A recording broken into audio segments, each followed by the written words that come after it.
Assalamualaikum warahmatullahi wabarakatuh. Perkenalkan, nama saya Laila Ismaya dari program studi ilmu hukum semester 4 kelas D. Baik, di sini saya akan membawakan materi tentang dampak penerapan Omnibus Law terhadap buruh wanita di Indonesia. Adapun poin pembahasan dalam materi kali ini yaitu ada 4. Yang pertama pendahuluan, yang kedua ada pembahasan, yang ketiga ada peta konsep terkait permasalahan buruh wanita di Indonesia, yang keempat ada rangkuman atau simpulan. Yang pertama ada pendahuluan. Apa sih sebenarnya Omnibus Law itu? Dalam bahasa Latin, Omnibus Law berarti hukum untuk semua. Artinya, Omnibus Law ini hadir untuk menggabungkan beberapa undang-undang yang ada menjadi satu undang-undang untuk menjamin kepentingan bersama dari perlindungan hukum bagi pembuat kebijakan. Yang berarti, tujuan dari Omnibus Law ini adalah untuk memperkuat jaringan investor untuk meningkatkan daya saing perekonomian dalam skala global. Yang berikutnya ada pembahasan. Undang-Undang Cipta Kerja tidak mengatur tentang larangan perusahaan dalam memberhentikan pekerja menurut ketentuan Undang-Undang Ketenagakerjaan yang ada sebelumnya. Hal ini jelas merugikan karyawan, karena tidak ada dasar hukum jika karyawan tersebut diberhentikan oleh perusahaan karena karyawan tersebut tunduk pada ketentuan yang ditentukan dalam pasal 153 Undang-Undang Ketenagakerjaan. Berdasarkan hal tersebut, tentu akan menjadi angin segar bagi para perusahaan untuk bekerja secara seenaknya dalam memperlakukan karyawannya yang bekerja dalam perusahaan itu. Selain itu, perilaku diskriminatif terhadap calon dan karyawan saat ini kemungkinan besar dan akan terjadi jika mempertimbangkan ketentuan Undang-Undang Ketenagakerjaan. Dalam hal ini yaitu pekerja hamil, ibadah menurut keagamaan, kecacatan, penyakit, atau perbedaan agama atau politik yang tidak tercakup secara jelas oleh Undang-Undang Cipta Kerja Omnibus Law ini. Berikutnya ada, dibandingkan dengan Undang-Undang Ketenagakerjaan, ada beberapa hal yang belum diperhitungkan dalam Undang-Undang Cipta Kerja.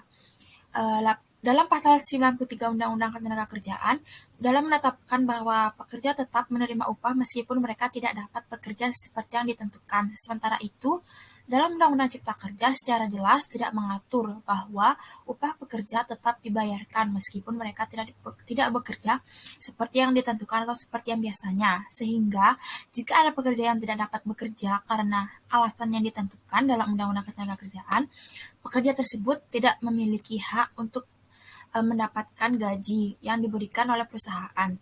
Hal ini tentu akan merugikan pekerja, apalagi jika pekerja tersebut tidak memiliki sumber penghasilan lain.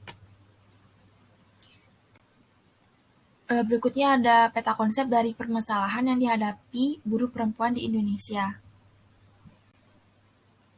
Berbagai masalah yang dihadapi buruh perempuan di Indonesia ada yang pertama yaitu kesehatan kerja, upah, diskriminasi, kurangnya jaminan sosial, perlindungan kehamilan, kerja malam, pemutusan hubungan kerja atau PHK, dan yang terakhir adalah keselamatan kerja.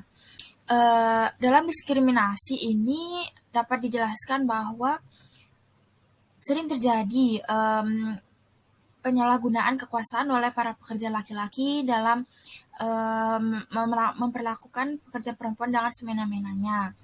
Yang berikutnya ada kerja malam. Maksudnya yaitu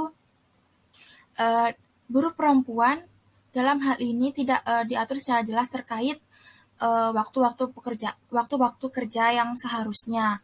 Ya, dalam hal ini berarti ada kemungkinan atau besar kemungkinan bahwa buruh perempuan bisa bekerja dalam jam-jam malam yang seharusnya mereka sudah ada di rumah untuk beristirahat. Yang berikutnya yaitu ada pemutusan hubungan kerja atau PHK. Dalam hal ini mungkin tidak hanya dihadapi oleh buruh perempuan saja, tetapi dihadapi oleh buruh perempuan baik buruh laki-laki. Dalam hal ini yaitu PHK bisa saja terjadi secara besar-besaran dengan tanpa ketentuan dalam undang-undang. Karena hal ini tidak diatur secara jelas dalam Undang-Undang Cipta Kerja ini. Jadi perusahaan bisa saja melakukan PHK secara besar-besaran dengan tanpa ketentuan secara jelas. Yang terakhir ada simpulan. Undang-Undang Cipta Kerja tidak menghapus ketentuan Undang-Undang Nomor 13 Tahun 2003 terkait cuti haid dan cuti hamil. Namun, sifat upah per jam telah menghilangkan esensi dari cuti menstruasi dan cuti hamil karena jika cuti tersebut diambil, karyawan secara otomatis dianggap tidak bekerja dan karenanya tidak berhak atas cuti berbayar. Pelecehan seksual, diskriminasi gender, dan kekerasan dalam rumah tangga atau domestik adalah masalah serius yang dihadapi oleh pekerja perempuan. Namun, dalam Undang-Undang Cipta Kerja ini tampaknya mengabaikan kepentingan perempuan. Misalnya, jika seorang pekerja perempuan menjadi korban kekerasan dan dia harus pergi ke kantor polisi untuk melaporkan kejadian tersebut, perusahaan hanya akan menemukan bahwa pekerja perempuan tersebut tidak masuk kerja. Akibatnya, ketika diimplementasikan, Undang-Undang Cipta Kerja ini berpotensi memiskinkan dan meminggirkan dari para pekerja perempuan dalam akses pekerjaan. Baik, sekian dari materi yang bisa saya sampaikan. Kurang lebihnya mohon dimaafkan. Saya ucapkan terima kasih. Wassalamualaikum warahmatullahi wabarakatuh.